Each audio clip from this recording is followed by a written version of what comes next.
ہسٹوریلز کی مانیں تو قطب الدین مبارک شاہ اپنے ایک خوبصورت غلام لڑکے پر فدا ہو گیا تھا، اور یہ خوبصورت لڑکا کوئی اور نہیں بلکہ ایک ایسا ہندو لڑکا تھا کہ جو اس کو گجرات صوبے میں ایک جنگ کے دوران غلام کے طور پر ہاتھ لگا تھا۔ قطب الدین مبارک شاہ نے جیسے ہی اس لڑکے کو پہلی بار دیکھا تھا فوراً وہ اس پر فدا ہو گیا تھا، اور اسی وجہ سے ہی وہ اس کو اپنے محل میں بھی لے آیا تھا۔ محل میں لا کر سلطان قطب الدین مبارک شاہ نے اس کو محل کی بڑی بڑی ذمہ داریاں بھی سونپ دی تھیں، اور اس کو اپنی طرف سے ایک نئے نام سے بھی نوازا تھا، اور اس کا وہ نیا نام خسرو خان تھا، اور آج تک اتہاس کی سبھی کتابوں میں وہ لڑکا خسرو خان کے نام سے ہی مشہور ہے۔ سلطان قطب الدین مبارک شاہ ہمیشہ اس لڑکے کے ساتھ ہی رہا کرتے تھے۔ اتہاسکاروں کی مانیں تو سلطان ہر دن اس لڑکے کے ساتھ شادی بھی کیا کرتے تھے۔ ایک دن سلطان قطب الدین شاہ خسرو خان کے دولہا بنتے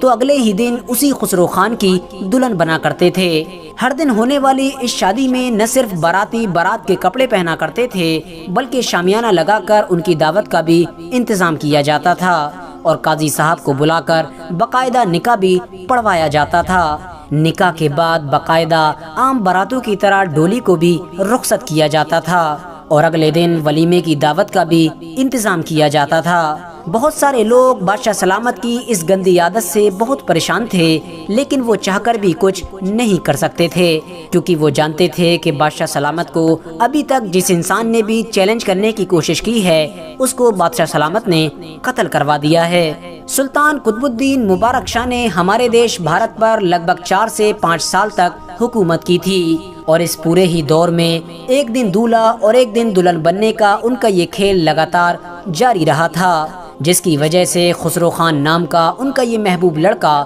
اب دھیرے دھیرے ان کی کمزوری بھی بن گیا تھا۔ اس دور کے سب سے مشہور اتہاسکار یعنی ضیاء الدین برنی کی مانیں تو خسرو خان نام کا یہ لڑکا ظاہری طور پر بھلے ہی بادشاہ سلامت کو ہمیشہ خوش رکھا کرتا تھا، لیکن اندرونی طور پر ہمیشہ بادشاہ سلامت سے چڑا کرتا تھا، اور ہمیشہ اندرونی طور پر سلطان کو قتل کر کے ان کی حکومت پر قبضہ کرنے کے منصوبے بناتا رہتا تھا، جس کے لیے اس نے اپنی تیاریاں بھی شروع کر دی تھیں۔ اس نے سلطان قطب الدین مبارک شاہ کے کان بھرنا شروع کر دیے تھے، اور سلطان کو چڑھا کر سلطان کے ہی کئی وفادار سپاہیوں کو قتل بھی کروا دیا تھا، اور بہت سارے محل میں موجود سلطان کے ایسے وفادار لوگ کہ جن کے بارے میں خسرو خان کو یہ ڈر تھا کہ آنے والے دور میں وہ مجھ کو چیلنج کر سکتے ہیں، ان کو بھی اپنی چالاکیوں کے ذریعے سے خسرو خان نے قید میں ڈلوا دیا تھا، اور محل کے اندر خفیہ طور پر اپنی ایک الگ فوج تیار کرنا بھی شروع کر دی تھی۔ اس طرح سے اب دھیرے دھیرے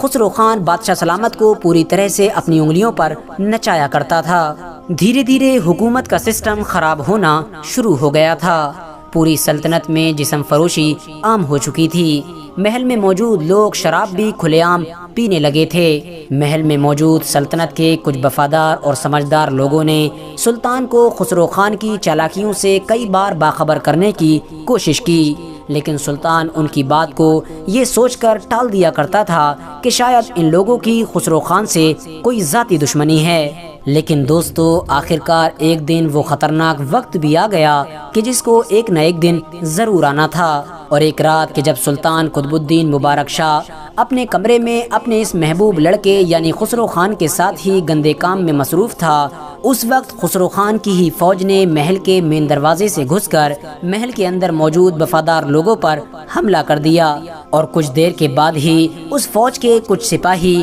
سلطان قطب الدین مبارک شاہ کے کمرے میں بھی داخل ہو گئے۔ اندر موجود خسرو خان جو پہلے سے ہی موقع تلاش کر رہا تھا، اس نے جب اپنی فوج کو اندر آتے ہوئے دیکھا تو فوراً اپنی فوج کے ساتھ مل کر سلطان کے اوپر حملہ کر دیا، اور سلطان کو ہمیشہ ہمیشہ کے لیے ختم کر دیا۔ سلطان کی موت کے فوراً بعد خسرو خان کی وہ فوج محل کے اس خاص حصے میں داخل ہوئی کہ جہاں پر سلطان قطب الدین مبارک شاہ کی فیملی کی عورتیں رہا کرتی تھیں۔ سب سے پہلے خسرو خان کی اس فوج نے سلطان قطب الدین مبارک شاہ کی ایک بیوی کی بہت زیادہ بے عزتی کی، اور اس کے بعد اس بیوی کو قتل کر دیا گیا۔ اس کے بعد ایک ایک کر کے سلطان قطب الدین مبارک شاہ کی فیملی کے دوسرے لوگوں کو بھی قتل کیا گیا۔ اور سلطان کے سبھی مالدار اور بڑے بڑے وزیروں کی جاگیر پر بھی قبضہ کر لیا گیا، اور اس طرح سے اس سلطنت کا ہماری اس دنیا سے ہمیشہ ہمیشہ کے لیے خاتمہ ہو گیا کہ جس کو سلطان علاؤ الدین خلجی نے اپنی بہادری کی وجہ سے